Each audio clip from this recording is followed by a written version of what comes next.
मैं विवेक कुमार आज आपको डिजी वेब बिल्डर में आने वाले एरर के बारे में बताना चाहूँगा। और उससे पहले मैं आपको बताना चाहूँगा कि ये डिजी वेब बिल्डर है क्या। सपोज़ आप अगर कोई वेबसाइट क्रिएट करते हैं, ठीक है, अगर आपने पहले से वेबसाइट बनाया है तो आपको अच्छे से पता होगा कि उसके लिए आपको एक डोमेन परचेज़ करना होता है। डोमेन के साथ उस डोमेन को होस्ट करने के लिए, लैंड कराने के लिए आपको एक होस्टिंग परचेज़ करनी होती है, ठीक है। और उस डोमेन जो आप परचेज़ करेंगे और जो होस्टिंग आपका रहेगा, उस दोनों को मर्ज करना होता है, आपको लिंक करना होता है एक दूसरे को। और लिंक करने के बाद फिर आपकी वेबसाइट रेडी होती है, यानी कि आप उसे मॉडिफाई करके वेबसाइट को रेडी कर सकते हैं, ठीक है। तो ये सिंपल सा प्रोसेस होता है। तो सेम उसी तरह से CSC के द्वारा क्या है, एक डिजी नेम की सर्विस प्रोवाइड की गई है। डिजी नेम के थ्रू आप डोमेन और होस्टिंग दोनों ही परचेज़ कर सकते हैं, ठीक है। जैसा कि आपको मालूम होगा, अगर आप कोई वेबसाइट ओनर हैं और नई भी हैं, तो डोमेन और होस्टिंग प्रोवाइडर बहुत सारी है। जैसे कि आप मार्केट में देख सकते हैं, गोडैडी है, बिग रॉक है, नेमचिप है, तो ये सारी होस्टिंग एंड डोमेन दोनों प्रोवाइड करती है। तो सेम उसी तरह से CSC का डिजी नेम काम करता है।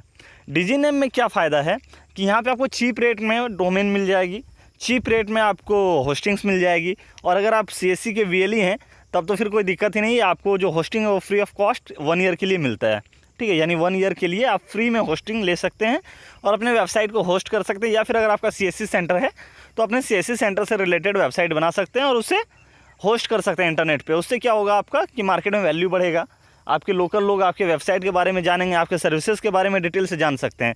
तो ये सारी चीज़ों का बेनिफिट होता है एक वेबसाइट बनाने से, आपका एक ब्रांड नेम हो जाता है वेबसाइट, ठीक है।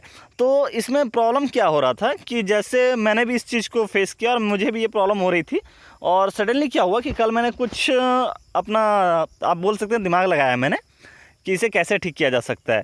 तो कल रात को अनफॉर्चुनेटली, मतलब अनफॉर्चुनेटली बोले या कुछ जो आप बोल सकते हैं अपने लोकल लैंग्वेज में, तो दिमाग लगाते हुए उस जो प्रॉब्लम को मैंने सॉल्व कर लिया था। तो उसे मैं बहुत ही एक्साइटेड था उस चीज़ को शेयर करने के लिए। तो चलिए मैं आपको बताता हूँ कि वो प्रॉब्लम कैसे सॉल्व होती है। सपोज ये देख लीजिए, डिजी वेब बिल्डर का इस तरह से आपका इंटरफेस खुलता है, ठीक है। अगर आप का लॉगिन ID, डोमेन नेम और होस्टिंग आपने परचेस कर लिया है, तो आप अगर वेबसाइट आपने अभी तक स्टार्ट नहीं किया तो लिंक करने के बाद आपको ऑलरेडी रजिस्टर्ड गेट स्टार्टेड पे क्लिक करना रहेगा।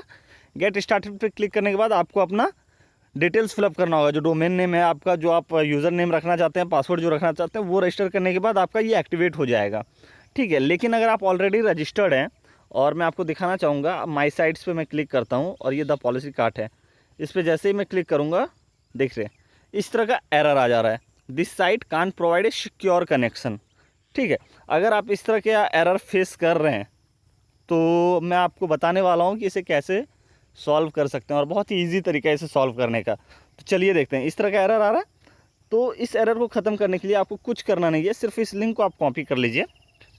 कॉपी करने के बाद यहाँ पे आप दोबारा पेस्ट कर दीजिए। आप देख सकते हैं यहाँ HTTPS है, इस HTTPS में S को आप सिर्फ रिमूव कर दीजिए और HTTP रखिए और इसके बाद आप खोलिए। देखिए ये खुल चुका है। अब यहाँ पे आपको लॉगिन करना है। जैसे मैं लॉगिन कर ले रहा हूँ,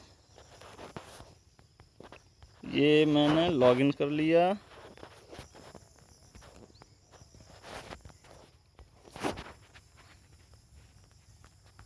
ओके, ये मैंने लॉगिन कर लिया और अब यहाँ पे लॉगिन पे क्लिक कर दीजिए। देखिए आपको खुल जाएगा, आप देख सकते हैं ये आपका पेज है। अब यहाँ से आप अपना मॉडिफाई कर सकते हैं वेबसाइट को। तो इस तरह से आप वेबसाइट को मॉडिफाई करके देख सकते हैं और यहाँ पे आप सारी डिटेल्स को एडिट कर पाएंगे। तो यहाँ पे HTTPS और HTTP का ही एरर आ रहा है, तो आप समझ गए होंगे किस तरह से इसे हैंडल करना है। तो आप इसे सॉर्ट आउट कर सकते हैं। और अगर वीडियो आपको अच्छा लगे तो प्लीज़ लाइक एंड सब्सक्राइब करें।